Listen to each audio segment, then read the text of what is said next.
Doctor viene de docere, que significa el que educa. Sentí que algo estaba faltando en la visión médica. Muy pronto también entendí que había otra forma de aproximarse al paciente. ¿Cómo podemos gestionar cada una de estas emociones para poder ver el fruto positivo de cada una de ellas?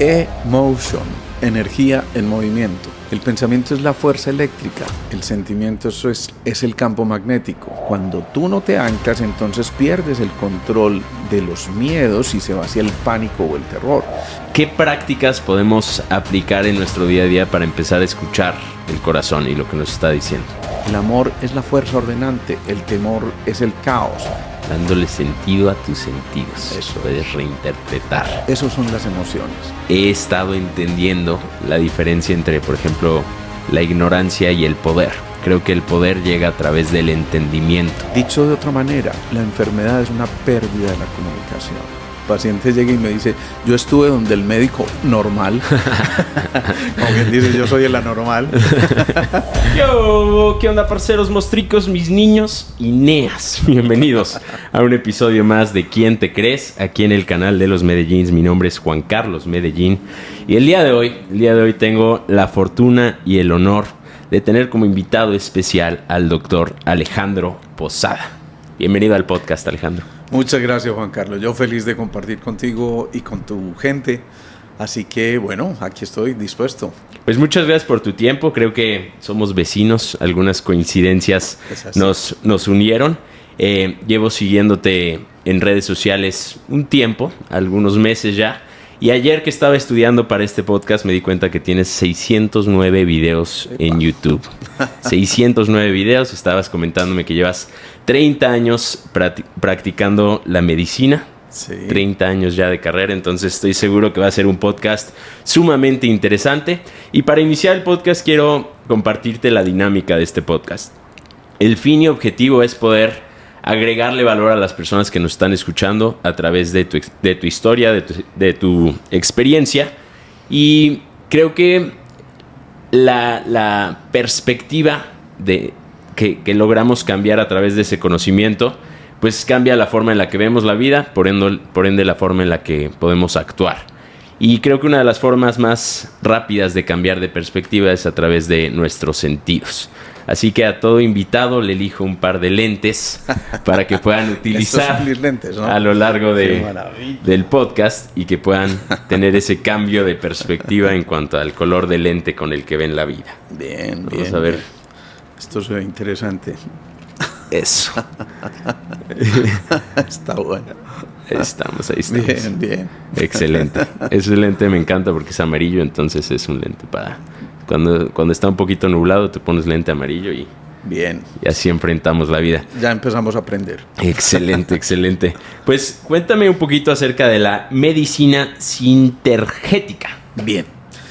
A ver, hombre, todo comienza cuando recién egresado de la Facultad de Medicina. Yo soy egresado de la Universidad Pontificia Bolivariana como médico general y médico cirujano. Sentí que algo estaba faltando en la visión médica y sentía que no podría ser simplemente una causa, un efecto, un medicamento y ya. Entendí muy rápidamente que nosotros los médicos hacemos historias clínicas y entonces en esas historias hay todo un relato de las vivencias, las frustraciones, las expectativas que han tenido nuestros pacientes y que por lo tanto influyen significativamente en el comportamiento de su cuerpo humano.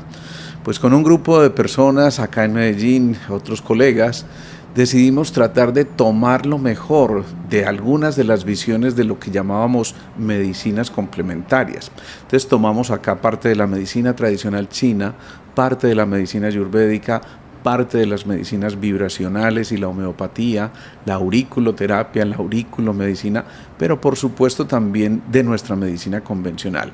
Lo que hicimos fue fusionar un poco lo mejor de esas visiones del mundo médico para generar una visión, como te digo, más integral del paciente y empezar a hacer partícipe a estos, quienes van a ser nuestros clientes, así lo llaman algunos, pero esos clientes son los que reclaman atención. Entonces empezamos a darle la cabida perfecta a que el paciente se hiciera partícipe de su propio proceso de recuperación.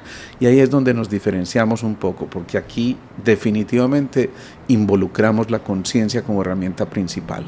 ¿Y cómo fue ese momento de decir, vamos a aperturar este camino, nos vamos a separar un poquito de la medicina tradicional? ¿Cómo fue la experiencia en cuanto a la resistencia de parte de los doctores que conocías que practicaban medicina tradicional? ¿Sabes? Muchas gracias por compartir con nosotros en este episodio. Ayúdanos a cumplir con la misión y visión de Quién te crees, que es llevar la mayor cantidad de valor a la mayor cantidad de personas en la menor cantidad de tiempo. Esto lo puedes hacer suscribiéndote al canal de YouTube. Si estás escuchando este episodio en Spotify, deja 5 estrellas para ayudarme a cumplir con esta misión. Sigue disfrutando del episodio. Sabes que en un principio sí, había como la creencia de que esto era medio charlatanería esotérica y que no valía mucho la pena. Y yo mismo tenía ese concepto porque en la facultad me habían inculcado ese concepto. Pero cuando salí con esa inquietud de la universidad, yo decía, algo me falta. Recordé que mi madre asistía para esa época a un acupuntor. No tenía ni idea de acupuntura, llamé a este doctor, tuve la osadía de decirle, ¿por qué no me invita a su consulta? Yo quiero ver de qué se trata eso. El fin de semana me leí los únicos 3 libritos de acupuntura que habían en la Facultad de Medicina nuestra, para no llegar de pronto muy biche.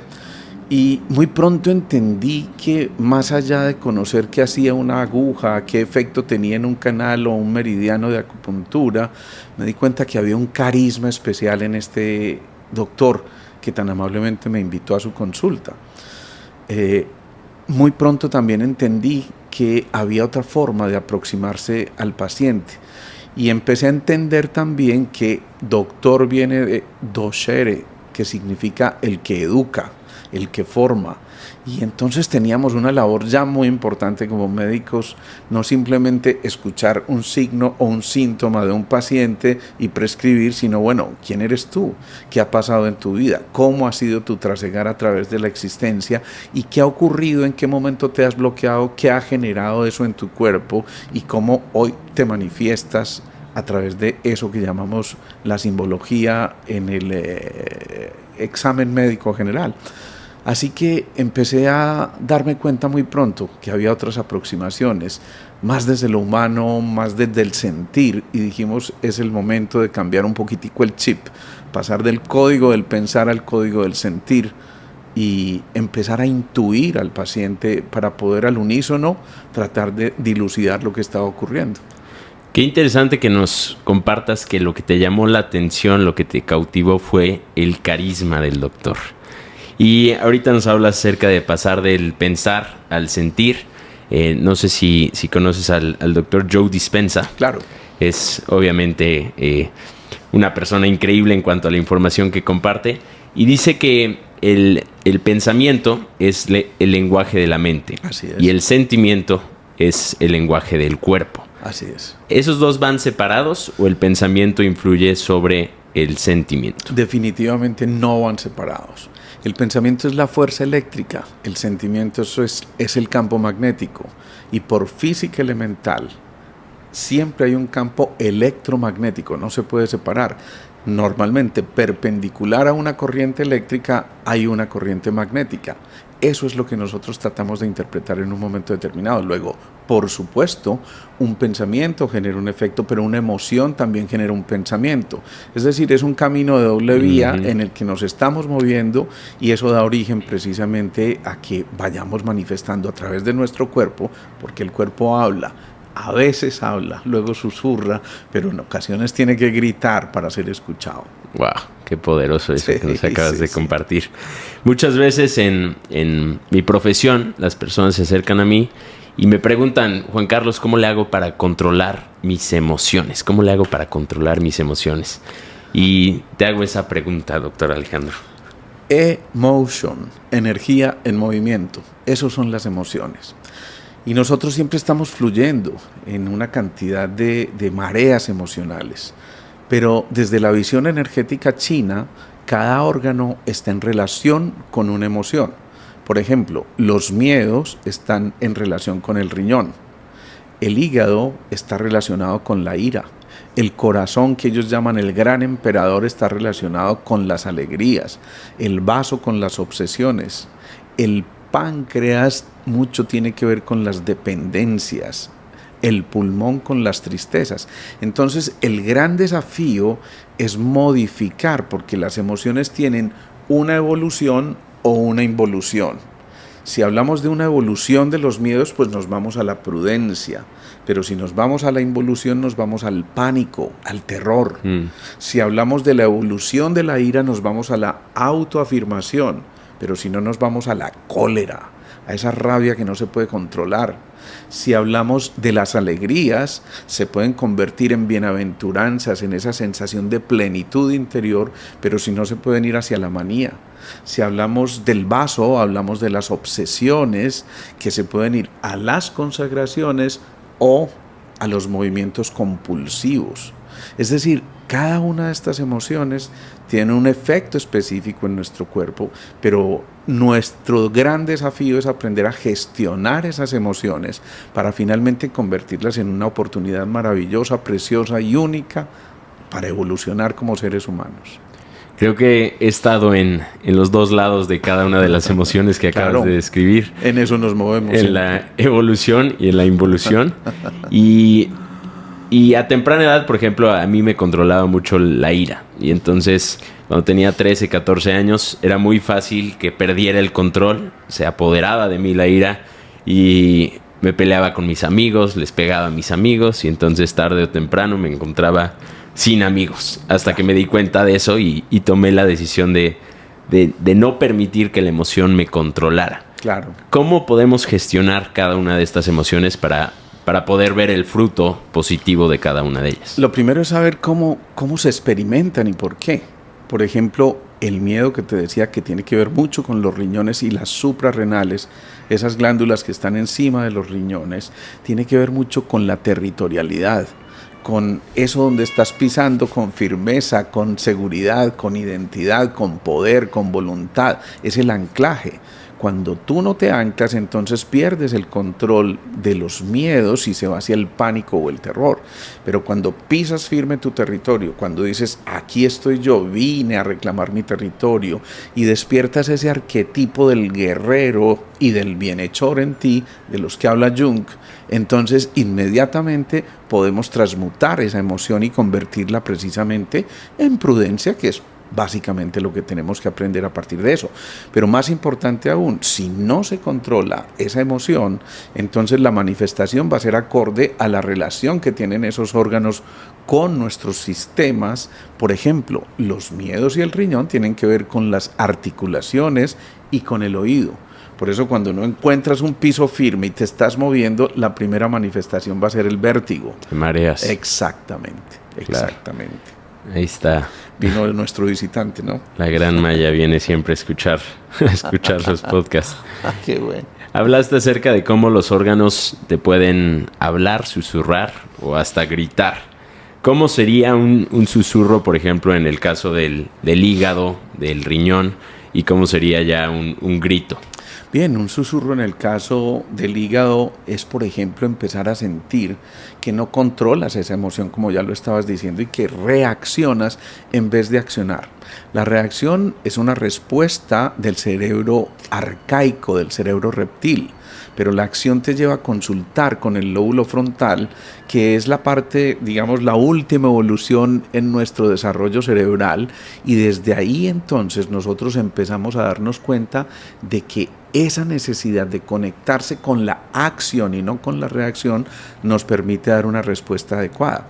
En el caso del riñón, muy importante empezar a darnos cuenta de que cuando esos temores se empiezan a manifestar, hay manifestaciones de ese tipo. Por ejemplo, empezamos a sentir que no cabemos en este espacio en el que nos estamos moviendo, no nos sentimos bien, no nos acomodamos de manera adecuada. Y por supuesto llega un momento en que si hay falta de esa acomodación te vas a sentir inseguro y es necesario que vuelvas a conquistar.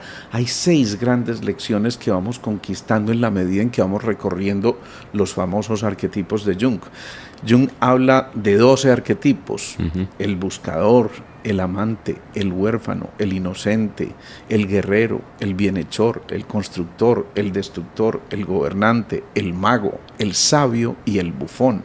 Pero hay 6 lecciones muy importantes que se aprenden en la vida, que son seguridad, identidad, responsabilidad, autenticidad, poder y finalmente miren la que termina, libertad. Tal vez el mayor don del ser humano y en el que confluimos no solamente desde los arquetipos, sino desde las visiones de los 12 portales del alma, que son cosas muy significativas. Wow, qué interesante. Y justo te iba a preguntar de los arquetipos. Cuando uno va a una consulta contigo, yo he ido a una consulta de un doctor que practica medicina general, pero ¿cómo sería una consulta contigo? ¿Por dónde empezamos o qué es lo que estás buscando para entonces poder dar? Es muy especial, Juan Carlos, y me sonrío porque es que muchas veces el paciente llega y me dice, yo estuve donde el médico normal, como bien dice, yo soy el anormal, pero en realidad el paciente consulta por lo mismo que consultamos a la medicina convencional, ¿no? Es decir, siempre normalmente hay una queja. Obviamente últimamente ha habido un proceso evolutivo muy interesante y es que ya muchos pacientes se acercan a nosotros simplemente pretendiendo estar bien. Y nuestra labor es generar ese bienestar. Uh-huh. Entonces, así como tú llevas tu coche, tu vehículo al taller a tiempo para no vararte y le haces un mantenimiento periódico, mucha gente asiste a nuestra consulta y dice, yo quiero hacerme mantenimiento, yo quiero saber en qué estoy desde el punto de vista energético, quiero saber cómo puedo invertir un poco más de mi energía y cómo proyectarme con certeza y seguridad frente a lo que yo he trazado como mis propósitos principales de vida. Wow, qué interesante que hablemos del bienestar. Creo que muchos de nosotros no vamos al doctor para estar bien, sino cuando ya hay algo mal, para medicar eso que está mal. Y hemos hablado de varios órganos, pero no hemos hablado del corazón. Me encanta. Entonces me encantaría que podamos entrar un poquito en lo que nos dice el corazón y cómo se expresa ese sentir cuando el corazón está hablando. Bien, primero, fíjate que el corazón hace parte de lo que nosotros llamamos el cuarto centro o el cuarto chakra, que está acompañado a su vez del timo, que es una glandulita de la que nos dijeron no valía mucho la pena y que se atrofiaba a los 12 o 13 años en las facultades de medicina, pero que después nos dimos cuenta de que es la gran responsable del sistema inmunológico. Por lo tanto, no es al azar que el corazón esté en el mismo sitio donde está el timo, en ese centro. Mira la palabra que utilizo, es el del centro de 7 chakras y es el centro del equilibrio, de la homeostasis, del regreso a casa, del retorno a mi ser. Por eso cultiva la alegría, por eso cultiva la emoción tal vez más importante con la que podemos contactar, que es la emoción del amor. El amor es la fuerza ordenante, el temor es el caos, es la entropía. Entonces, digamos que desde el corazón, desde el equilibrio, estamos jugándole a lo que la física llama la negentropía, es decir, al resurgir del orden, al emerger del verdadero ser integral. Por lo tanto, ese corazón siempre juega un papel demasiado importante. Te voy a contar una historia desde el punto de vista embriológico que para mí es muy significativa. Cuando apenas tenemos unas 3 semanas de haber sido engendrados, empieza a latir ese primordio de corazón. Empieza a recordarnos que hay un instrumento de percusión aquí en el cuarto centro que pues va a necesitar quien lo escuche. Y 2 días después, embriológicamente, se empiezan a desarrollar los pabellones auriculares. Como diciendo, es necesario que se genere en mi interior un instrumento que me permita escuchar precisamente a ese corazón. Y días después se empieza a desarrollar la lengua. Como quien dice, escucha el doble, tenemos 2 oídos y una lengua, escucha el doble de lo que te dicta el corazón antes de hablar. Eso significa que en el corazón nosotros encontramos en el equilibrio, pero como si fuera poco, el corazón genera un campo electromagnético 5000 veces más potente que el campo electromagnético del cerebro. Eso lo ha estudiado claramente el Instituto HeartMath en California, y realmente lo que nos está enseñando es que precisamente esa parte magnética nuestra, ya lo decíamos, donde se generan las emociones está la parte magnética, es la parte que atrae, genera ese movimiento hacia ti de lo que estás sintiendo en tu corazón. De allí la importancia de modular el sentir. Si tú sientes ira, si tú sientes miedo, si tú sientes obsesiones, pues este corazón se va a ir al traste con toda seguridad y se van a desorganizar todas esas cosas que normalmente se van a expresar luego como una enfermedad o una patología. Wow. Quedé impactado con estos últimos 3 minutos que nos acabas de compartir. ¿Qué prácticas podemos aplicar en nuestro día a día para empezar a escuchar el corazón y lo que nos está diciendo? Me encanta esa pregunta, porque si tú hablas de escuchar, tienes que empezar a activar la capacidad de entrar en el silencio. Alguien decía que Dios habita en el silencio. Es la mejor manera de decir que hay momentos en que necesitamos escucharnos, pero para escucharnos o escuchar a los otros es necesario generar esa actitud de silencio interior, donde el ruido de las emociones no opaque lo verdaderamente esencial, donde tú puedas producir tu propia nota dentro de la sinfonía de la vida. Entiendes que tienes un instrumento, pero si no sabes dar tu propia nota, pues entonces vas a estar perdido y seguramente en la partitura no vas a leer correctamente los signos o símbolos que están escritos allí para que finalmente escuches la melodía. Vuelvas a darte cuenta que eres música en tu interior. La música tiene 3 elementos muy importantes: melodía, armonía y ritmo.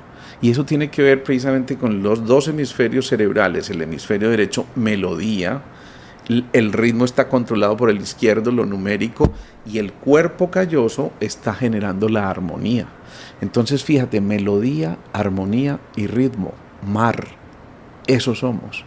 El recuerdo de ese mar interior, y no debe ser en vano que nuestro cuerpo esté conformado mejor por 75% de agua, pero no cualquier agua, es un agua osmóticamente salada como la del mar. Uh-huh.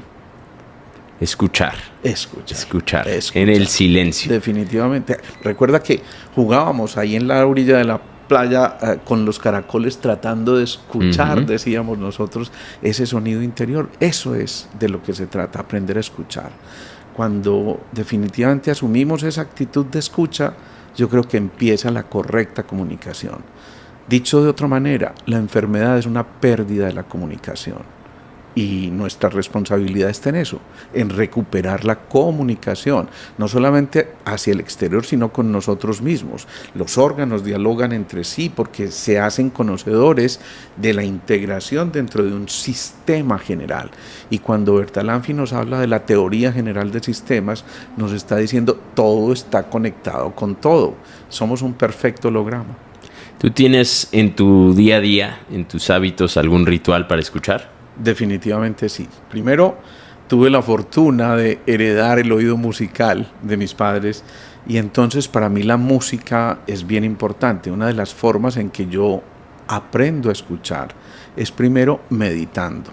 Hago una actividad de meditación, normalmente todos los días acudo a esto tan importante porque es empezar por afinar mi instrumento. Y luego de eso, entonces, haciendo el símil con la música, creo que estoy preparado para dar mi nota y para comunicarme con los otros, empezando porque ya conozco mi sonido interior. Wow.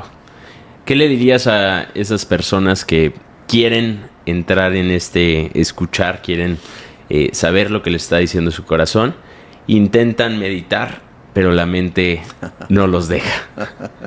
Es un proceso de entrenamiento. Cualquier proceso requiere entrenamiento. Si yo quiero sacar músculos, pues debo empezar a levantar pesitas y me voy a dar cuenta de que a los 8 días no he cambiado mucho, pero si después de 3 meses sigo la misma rutina, sin duda voy a empezar a notar los cambios en mi cuerpo. Asimismo ocurre con la meditación. Es una aproximación. Lo que pasa es que normalmente estamos alrededor de mucho ruido, o estamos nosotros generando mucho ruido. Ruido viene del latín rugitus, que significa rugido. Y ese rugido nos está diciendo, ojo, esto no es un sonido agradable, es un sonido disarmónico, que nos aleja precisamente de ese punto de equilibrio y de esa homeostasis que estamos buscando. Entonces, lo primero, insistir, persistir y no desistir. Segundo, yo digo, trabajar con las heces, pero no las que te estás imaginando. Es trabajar con el soltar, sentir y sonreír. Esas 3 palabras para mí son absolutamente claves. Cuando aprendes a hacerlo de manera espontánea es porque ya has estado en un estado meditativo. Y meditar no significa entonces que tengas que asumir flor de loto, ponerte una sotana o irte para el Himalaya. No, tú puedes meditar en un bus, en el metro o en tu coche si vas a escuchar. Meditar es hacer una sola cosa a la vez. Cuando tratas de hacer muchas cosas a la vez, no vas a poder realizarlas porque el cerebro no acepta órdenes duales. Si yo te reto, y lo voy a hacer aquí, a escribir el número 6 con tu mano derecha, hazlo por favor. Y ahora trata con tu pierna derecha de hacer un movimiento circular en sentido horario. ¿Al mismo tiempo? Pierna derecha. ¿Al mismo tiempo? No, empieza primero por eso. Y ahora trata de hacer las 2 cosas al mismo tiempo. Te das cuenta que es complejo. Claro, porque el cerebro está entendiendo, ¿es esto o es aquello? ¿Sí? Entonces tiene que seleccionar un estímulo para poder centrarse, enfocarse. Mira esa palabra que utilizo. Cuando nos enfocamos, estamos dejando atrás las ramas y nos estamos centrando en lo principal, en lo verdaderamente esencial, y empezamos a conectarnos con lo que llamamos la divina indiferencia. Es eso. La divina indiferencia. Es decir, restarle importancia a lo que no es esencial. Wow.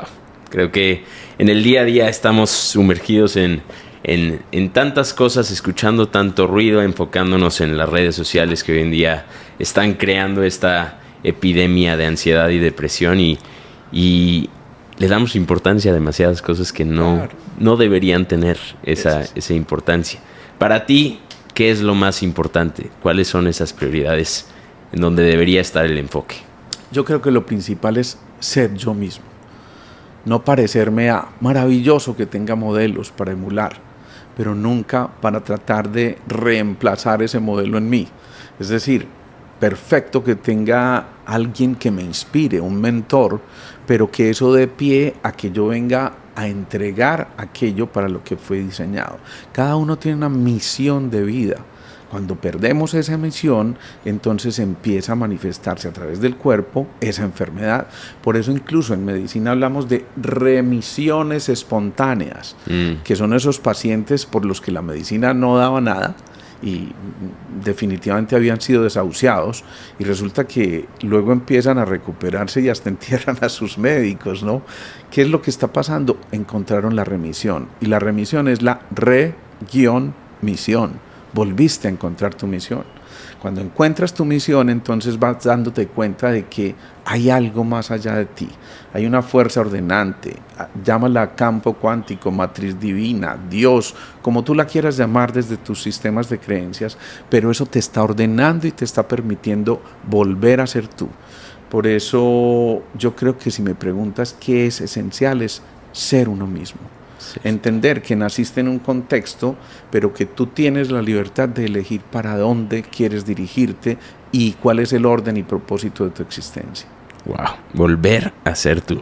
Voy a reaccionar con muchos wows, que voy wow tras wow tras wow. No es tan común, pero me están cayendo muchos 20. Qué bueno. Ahorita hablaste acerca del volver a ser tú. Hay un libro que es un libro del que hablo muchísimo, y es Deja de ser tú. De Joe Dispenza. De Joe Dispenza. Entonces se me hace muy interesante cómo el volver a ser tú es la clave para estar en esa sintonía. El libro de Deja de ser tú, la verdad es que no lo he leído. Siempre lo recomiendo, pero solo por lo que dice la primera página. Y es: el hábito principal que debes suprimir para alcanzar tus metas y sueños es el de ser tú. Exactamente. Lo cual pues te recomiendo que lo leas porque es un excelente libro, y definitivamente yo creo que cuando las cosas parten de la experiencia y son escritas luego con maestría, como lo hizo Joe Dispenza en ese libro extraordinario, pues está narrando su propia existencia, no se está inventando ni siquiera algo que escuchó por ahí, no, es algo vivido y realmente empieza a resignificar las cosas. Cuando uno vuelve a mirar con atención lo que ha estado viviendo, pero ya, insisto, enfocando los órganos de los sentidos, es decir, dándole sentido a tus sentidos, vas a poder empezar a interpretar realmente y de manera magistral tu vida misma. Dándole sentido a tus sentidos. Eso puedes es. Reinterpretar. ¡Wow! ¡Wow! De verdad que sí. Yo creo que el ser humano nace siendo perfecto, pero a lo largo de la vida vamos construyendo un escudo imperfecto para proteger esa perfección. Y en uno de los videos que estudié el día de ayer, hablaba acerca del amor propio. ¿Cómo podemos volver a conectarnos con ese amor propio y darnos cuenta que siempre fuimos perfectos, solo que nos perdimos en el camino? Primero, yo creo que no entramos en una imperfección. Yo creo que entramos en un aprendizaje. Y somos continuos aprendices. El día que hayas terminado de aprender todas tus lecciones, pues simplemente te llaman al orden porque ya terminó tu existencia, ya no tiene ningún sentido. Pero cuando tú dices, volvamos a darnos cuenta de esa perfección que habita en nosotros, es que yo creo que basta simplemente con levantarte, abrir los ojos y empezar a sorprenderte. Sorprenderte porque tienes un techo donde vivir, sorprenderte porque a lo mejor amaneciste con tu compañera, o sorprenderte porque tienes ese alimento, o porque brilla el sol, o porque el día está lluvioso, maravilloso. Es buscar excusas para que cada día sea absolutamente extraordinario. Yo siempre digo que la mejor alabanza que se le puede hacer a un hombre es compararlo con un niño, porque ese niño nunca deja de sorprenderse. ¿Y qué ocurre fisiológicamente cuando un niño se sorprende? Esto lo vemos todos los días, pero pasa desapercibido porque nuestra atención está dispersa. Pero si tú te fijas, cuando el niño se sorprende, hace esto.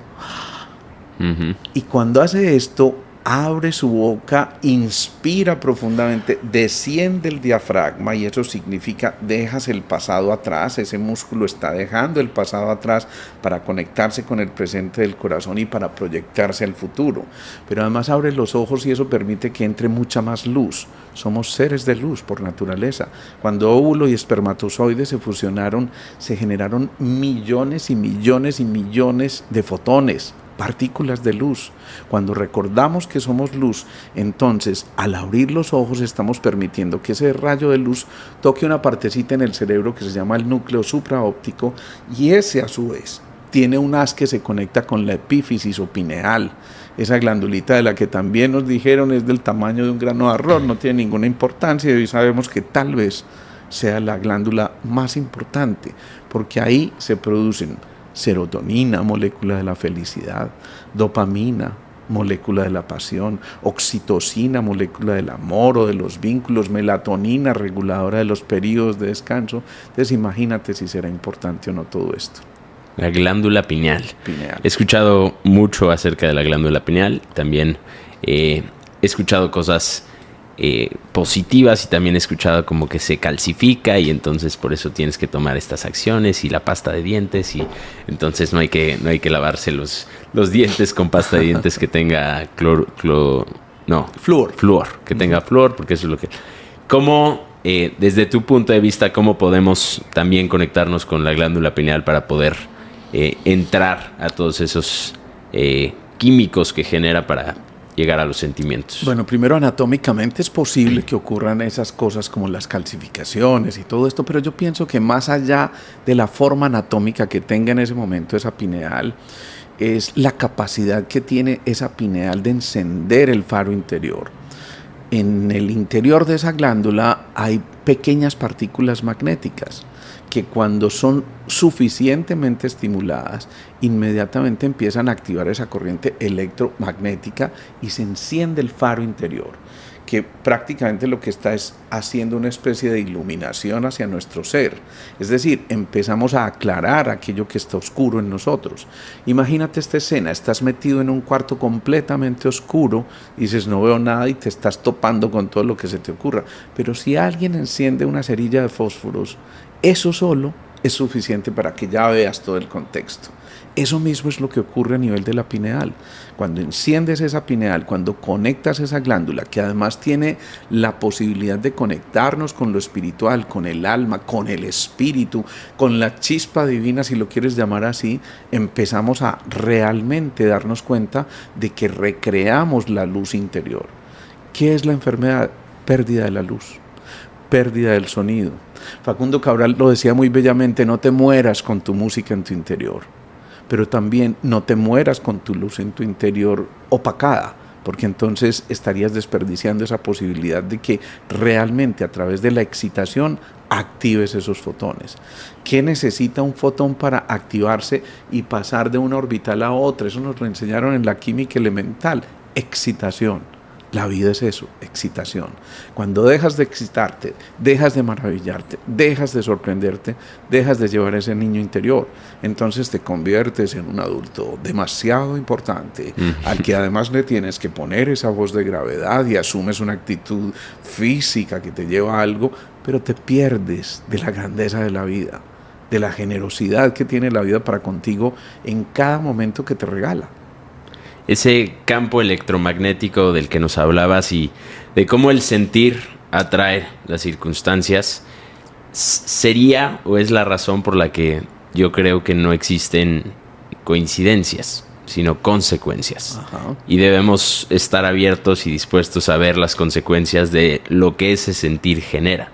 ¿Crees que existen ciclos virtuosos en cuanto al sentir y cómo el sentir correctamente te puede llevar a obtener todo aquello que imaginas? Definitivamente podemos crear lo que creemos, y ese sistema de creencias está alimentado por nuestro pensar, sentir y actuar. Es decir, que vamos modificando nuestra realidad. La física cuántica moderna nos dice: el observador crea lo observado. Por lo tanto, si cambia tu punto de vista, puedes cambiar lo que estás observando. Puedes realmente empezar a hacer esa acción de co-creador. Y si tú eres creyente, pues te dijeron que fuiste creado a la perfección, como la obra perfecta que nos creó. Es decir, que en nosotros habita la perfección por naturaleza. Cuando nos alejamos de esa fuente, cuando nos alejamos de lo que nos pertenece, porque somos nosotros los que tomamos esa opción, pues simplemente nos estamos acercando al caos, y el caos es la enfermedad. Hay un llamado de atención con un pequeño síntoma. Por decir algo, te voy a poner un ejemplo para que esto quede en términos concretos. Esta mujer tiene a su pareja, la tiene en un pedestal, es feliz, y de pronto se da cuenta de que su pareja no le estaba siendo fiel. Y se le cae de pronto la imagen que tenía de su pareja de ese pedestal, y ella empieza a sufrir y a generar esa angustia que además experimenta en el plexo solar, es ese dolor desgarrador. Pero además el seno derecho, que está en relación con la pareja, empieza a producir un efecto. Inicialmente es posible que consista en lo que se llama un fibroadenoma mamario, que algunos lo llaman enfermedad fibroquística del seno, o simplemente una variación anatómica del seno que acumula pequeñas partículas de grasa. Pero si este proceso, que fue el primer golpe, sensibiliza y luego tienes un segundo golpe similar a esto, que despierta en tus engramas del cerebro esa información que ya tenías grabada en el hipocampo y en la amígdala, esas partes súper importantes del cerebro, pues inmediatamente se dispara de nuevo la fisiología y cambia por completo el comportamiento, y entonces ya no va a ser un fibroadenoma o una condición fibroquística del seno, como se le llama, sino un cáncer de seno. Entonces fíjate que la enfermedad misma va llevando unas secuencias. Primero hay secreciones, mucosas, consolidaciones, hasta que finalmente la etapa, digamos, más determinante es cuando se genera un cáncer. ¿Pero por qué se generó eso? Porque en lugar de estar moviéndonos en ese movimiento circular, como en un carrusel, nuestra conciencia tiene la posibilidad de irse elevando en espiral. Si no lo haces, esto llega a un punto en que consolida y simplemente cristaliza, materializa una información. Pero desde la conciencia, esto acá se formó un agujero negro. Desde la conciencia tú puedes salir de ese agujero negro. Si comprendes lo que te está ocurriendo, entonces esta espiral empieza a hacer el movimiento descendente que te permite llegar otra vez al lugar de origen. Es decir, que vamos modificando el comportamiento mismo de la enfermedad cuando somos conscientes de lo que está ocurriendo. Hay un hecho muy significativo. Yo te decía que doctor viene de docere, el que educa, el que forma. Cuando un médico sabe lo que le está haciendo a su paciente, el porcentaje de éxito es de aproximadamente el 45%, cosa que no nos diferencia mucho del efecto placebo, ¿no? Pero cuando médico y paciente conocen lo que se está haciendo, ese porcentaje se eleva hasta más del 70%. Mira la importancia de que comprendamos, y ese es el primer movimiento hacia la sanación o recuperación, comprendamos lo que nos está ocurriendo. ¡Wow! Esto que dices es impresionante porque, bueno, hay varias cosas que... lo último que mencionas... Me encanta, ahí estás separando tu pasado de tu presente, qué maravilla. Lo último que mencionas es, hablas acerca del entendimiento. Yo he estado entendiendo la diferencia entre, por ejemplo, la ignorancia y el poder. Creo que el poder llega a través del entendimiento. Y lo que mencionas en cuanto a llevar a tu paciente a comprender lo que está ocurriendo, a entender lo que está ocurriendo, le da el poder para poder sanar. Me encanta el poder para poder. El poder para Gracias. Si podemos enfermarnos a través de circunstancias, pensamientos y sentimientos, y ya nos contaste el proceso por el cual una persona podría llegar a sufrir de cáncer a sufrir de cáncer como consecuencia de sufrir, ¿cómo podría esa misma persona traer esa enfermedad a la conciencia y entonces a la sanación? Primero, ignoramos que ignoramos. Después, sabemos que ignoramos. Después, sabemos que sabemos, y al final a veces terminamos teniendo que ignorar lo que sabemos para poder llenarnos de otra información. Mis células se están regenerando continuamente y al cabo de 2 años el 99% de las células deberían haberse regenerado por completo y haber cambiado la información que tienen. ¿Por qué nos seguimos enfermando? Porque las nuevas células que vienen en reemplazo reciben la misma información que venían trayendo las otras. Es decir, que en la información que le estemos generando a las células está implícita la capacidad de que esas células empiecen a manifestarse en su función correcta y cumplan esa labor para la que fueron diseñadas y además se conecten orgánicamente con las demás células. Normalmente los chinos dicen, por ejemplo, el agua del riñón nutre a la madera que es el hígado. Uno le echa agüita al arbolito, ¿no?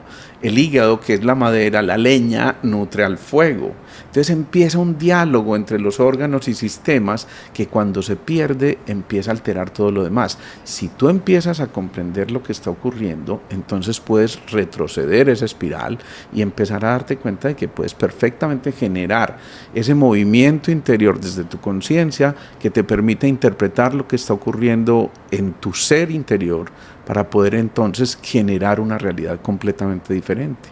¿Y hasta qué punto se puede retroceder?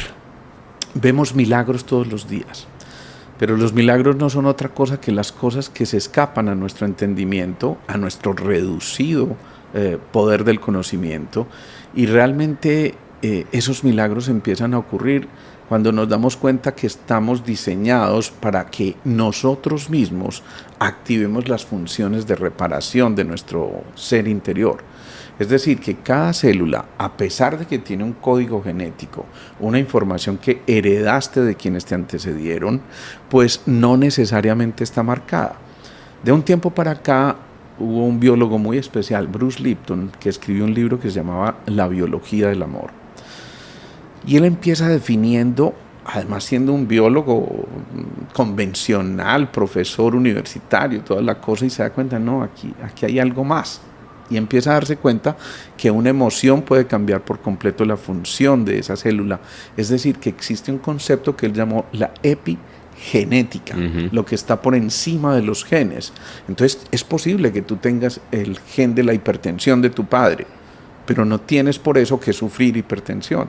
¿De qué depende? De tu entorno y de cómo te relaciones con ese entorno. Por eso el gen está pero la manifestación depende de cómo estés activando tú desde tu interior esa capacidad de escucharte a ti mismo y de relacionarte con tu entorno. Eso es fundamental. El factor R que nosotros llamamos, o sea, la relación que establecemos con los otros y con nosotros, es un factor absolutamente decisivo al momento de determinar cómo se va a comportar nuestro cuerpo. El gen está, pero lo que va a determinar su manifestación es el ambiente en el que... Exactamente. Te has preguntado por qué hay 5 hermanos, ¿no? Entonces, su padre fue hipertenso y su madre también. Y resulta que 2 de ellos resultan hipertensos, pero los otros 3 no. Y vivieron en el mismo entorno, vivieron con las mismas situaciones específicas, pero cada uno vivió desde su punto de vista una experiencia diferente frente a lo que ocurría. Me explico.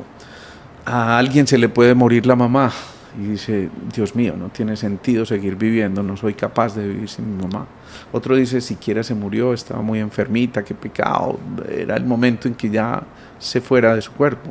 Y el otro dice, siquiera se murió esa maldita vieja, porque yo no la iba con ella, ¿no? Pues entonces, fíjate, el hecho es el mismo, pero la reacción es completamente diferente. Y eso es lo que hace que nuestro cuerpo se comporte de una u otra manera. El observador crea lo observado. Lo observado. Y esa es la perspectiva. Si yo tomara este vaso, que no lo puedo voltear porque se riega el agua, pero si yo tomo este vaso y lo pongo así, yo voy a ver que allá se proyecta una imagen circular. Pero si alguien lo ve desde allá, va a ver que aquí se forma una especie de rectángulo. ¿Y quién tiene la razón? Ambos. Pero cada uno está viendo una cosa completamente distinta de acuerdo a su punto de vista. A veces, el punto de vista es la visión de un punto. Y nos perdemos del contexto. Entonces, si nos perdemos del contexto, no entendemos muy bien qué es lo que está ocurriendo. Increíble, sí, tienes toda la razón. Y a veces queremos que nuestro punto de vista sea el punto. Y exacto. Quiero ganar. Y entonces, lo defendemos a muerte en un momento determinado. Y resulta que es que esa verdad de hoy, mañana podría estar causando risas porque sabemos que evolucionamos completamente y ya vemos la cosa de otra manera, ¿no? Cambia nuestro conocimiento, entendimiento y por ende cambia la realidad. Y el comportamiento. El ciclo virtuoso hasta donde yo tengo entendimiento, que me encanta compartir constantemente con mi equipo de trabajo, es el ciclo de identidad, comportamiento, resultados. Y entonces el enfoque principal en el que yo en lo personal he trabajado es en mi identidad. La identidad es la suma de creencias para entonces poder cambiar lo que creo ser, que me lleva a comportarme de tal forma que me lleva a cosechar. ¿Crees que ese es el ciclo completo o hay algo más previo o después de? En la identidad está también aquello con lo que yo me identifico, es decir, con lo que resueno. Hay una ley descrita por Christian Huygens, un médico holandés, que dice que 2 cuerpos en movimiento tienden a vibrar en la misma frecuencia. Entonces, no sé si recuerdas la física del bachillerato, donde te ponían 2 relojes de péndulo oscilando distinto y de pronto el menor empezaba a seguir al mayor. Eso es resonar en una frecuencia específica. Cuando nos identificamos con algo, significa estamos vibrando en la misma frecuencia. Pero es posible que yo hoy vibre en esta frecuencia y mañana o pasado vibre en otra frecuencia. Somos completamente dinámicos y cambiantes y en eso consiste la posibilidad de seguirnos sorprendiendo. Cuando se te acaba la sorpresa, cuando ya no hay más de qué maravillarte, pues entonces ¿qué sentido tiene seguir? Ahí es donde está y donde radica la posibilidad de que nosotros modifiquemos todas esas cosas. Mencionabas el comportamiento, pero ¿de dónde surge el comportamiento? Del conocimiento, las ideas, los pensamientos que nos van a llevar a generar unas emociones y unas acciones determinadas.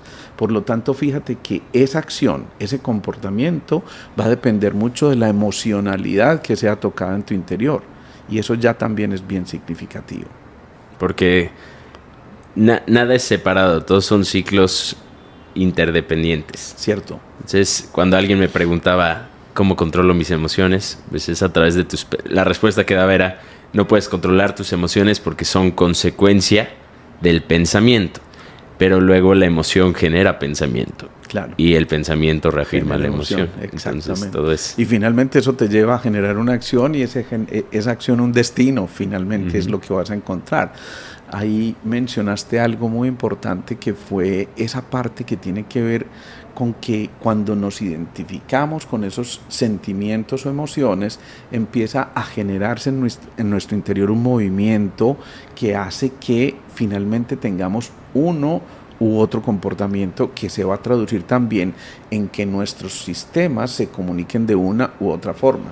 Me explico, una estrategia que has utilizado siempre no tiene por qué cambiar tu vida. Es decir, si sigues aplicando la misma estrategia, pues ¿por qué vas a cambiar tu vida? Si en cambio, en un momento determinado te cercioras de esto no está funcionando bien así, tengo la capacidad de modificarlo y de verlo con otros ojos, pues entonces empiezas a ser dinámico y cambiante y entonces te das cuenta que puedes mirar con otros ojos. De repente es como si tuvieras eso que le colocaban antes a los caballos para que no miraran a un lado. Antiojeras. Y de pronto te quitan esto y ves todo el panorama y dices, wow, esto no, ahí sí, wow. Ahí sí quedas wow. Se da uno cuenta de todo lo que había allá. Las anteojeras de carreras sí, de caballos para que no se distraigan. Creo que en una hora nos queda muy corta para todos los temas. No he hecho ni una de las preguntas que tenía aquí. Solo hay una pregunta que habla acerca del corazón. ¿Tú crees que un corazón se pueda romper? Definitivamente sí. Y hay una síndrome descrito por la medicina convencional que habla del síndrome del corazón roto. Eso no es simplemente la canción del despecho, se me rompió el corazón. No, eso es verdad, es literalmente cierto. Entre otras cosas, el corazón tiene 7 capas musculares muy importantes, que como cualquier músculo se puede desgarrar en un momento determinado. Y es cierto que cuando hay cosas del desamor, entonces empiezan a producirse en nosotros esas pequeñas rupturas. Tu ruptura no solamente es emocional, recuerda que la emoción se está manejando desde ese cuarto centro, desde el corazón, y a veces se rompen literalmente algunas fibras del corazón. Por eso es tan importante tratar de mantenerse, esto suena a sermón de cura, pero es importantísimo tratar de mantenerse en el centro, en el amor. Alguna vez le preguntaba a un colega español, ¿por qué tenía tanto éxito en pacientes que él trataba con cáncer? Y él me decía, oye Alejo, esto es una cosa muy sencilla, que esto lo único que tienes que pensar es que el amor es ordenante. Y él decía, cuando yo despierto el amor en esos pacientes, esa fuerza vuelve a encontrar esa capacidad atractora de todas las células que lo van a defender, que van a filtrar y a fagocitar lo que no corresponde y finalmente a generar otro estado completamente diferente en su interior. Entonces es posible que una intención amorosa sea mucho más sanadora que un medicamento que fue diseñado por nuestras grandes farmacéuticas. Por supuesto, hay momentos donde necesitamos de esa química farmacéutica y bienvenida sea, pero eso no reemplaza jamás la mano cariñosa de una mamá que soba la barriguita de su bebé y además le canta una cancioncita o pronuncia un mantra como el y ese bebé se empieza a quedar dormido. ¿Y qué tiene ese o qué tiene? No, la mano es la prolongación del corazón. Y por eso un sentimiento amoroso proyectado desde ese corazón y transmitido a través de tus manos puede generar el efecto que puede generar. El amor es ordenante. Totalmente. Qué frase tan poderosa. Totalmente. El amor es ordenante. El nombre de este podcast se llama ¿Quién te crees? Y hemos llegado a la última pregunta del podcast. La hora se pasó volando. Yo no me di cuenta que hubiera pasado tanto tiempo. De wows en wows. Se nos pasó volando la hora. Pero espero que esta solo sea una introducción. Maravilloso. Y podamos entrar a profundidad en estos temas que son impresionantes, sumamente interesantes. Y entre más vaya elevando mi nivel de entendimiento, pues ahí estaré tocándote la puerta. Vecino, pues me encanta, porque además lo haces muy ameno. Me encanta la manera como lo vas dirigiendo y me encanta cómo vas evolucionando en la medida en que vamos conversando. Muchas gracias. ¿Dónde te pueden encontrar? Bueno, pues en mis redes me encuentran como Alejandro Posada Beut. Estoy en Instagram así y lo mismo en el canal de YouTube, Alejandro Posada Beut. No sé si quepa el teléfono de mi consultorio, es el +57 310 654 4010. Excelente, excelente. 609 videos en su canal de YouTube. Si les interesaron estos temas, ahí pueden ir a estudiarlos a profundidad. Y bueno, la última pregunta es el nombre del podcast. El nombre del podcast es ¿Quién te crees? Así que, Alejandro, ¿quién te crees? Bueno, yo me creo simplemente un ser humano con frustraciones, expectativas, sueños y capacidad de sorprenderme todavía. Siento que de alguna manera ese quién te crees me está llevando a interrogarme todos los días de no solamente quién me creo, sino hacia dónde voy y qué quiero lograr. Me creo parte integral de una humanidad que necesita volverse a encontrar en una sola religión, como lo decía también Facundo Cabral, que se llama humanidad. Y realmente cuando me creo eso, siento que estoy humildemente haciendo mi pequeño aporte a que en verdad dejemos huella en un momento determinado. Que nuestro paso por esta existencia no quede simplemente en el aire, sino que hayas puesto tu propio sello, tu propia marca y hayas dejado una información que pueda ayudarle a los otros a seguir avanzando. Decías ahorita una palabra que me quedó sonando y es la de la interdependencia, ¿no? Que es bien distinto a la dependencia. Cuando somos interdependientes nos reconocemos seres relacionales por excelencia y eso es lo que ocurre en nuestro interior. Si se pierden las relaciones, nos enfermamos. Esas relaciones empiezan desde lo neurológico. Mira tú lo que ocurrió recientemente en pandemia. A los abuelos simplemente dejaron de visitarlos por temor a contagiarlos y cuántos de ellos terminaron en un Alzheimer o en una demencia senil porque no había la posibilidad de establecer un diálogo, de conectarse con algo o de simplemente encontrar que el otro estaba ahí presente. Es lo mismo. Cuando me preguntas quién te creo, me creo un ser que hace parte de ese holograma que llamamos humanidad. Wow. Muchísimas gracias, Alejandro. Este episodio estuvo increíble y espero sea el primero de muchos. Pues eso espero yo también. Yo estoy muy contento de haber compartido contigo esta tarde. Me parece muy especial y me encanta lo que estás haciendo porque yo creo que parte de lo que tenemos que hacer es difundir informaciones como estas para volver a colocar un granito de optimismo, de generar esto que nos permita entender la vida desde otro ángulo y no simplemente conectarnos con el drama. Podemos conectarnos con frecuencias más altas y estos podcasts tuyos lo que están haciendo es eso, elevar frecuencias. Si elevamos frecuencias vamos pasando de la materia a la energía, la información y la conciencia. Increíble, pues esa ha sido la meta desde el primer día, llevar la mayor cantidad de valor a la mayor cantidad de personas, así que gracias por formar parte de esta misión, gracias por su atención, si les gustó el episodio, dejen su me gusta, compártanlo con alguien a quien le pueda servir y creo que eso es todo. Muchas gracias. Eso es todo. Tú me sabes bien. Don't fuck with me, tomo Genesis. Olvidar toda la mierda que pasé por ti. Nena, como así, estoy en frenesí. Todita tu mentira ya me la comí. Y a todas tus amigas ya me las bebí. Dime, ¿cómo así? Dijiste que morías por mí. Dime.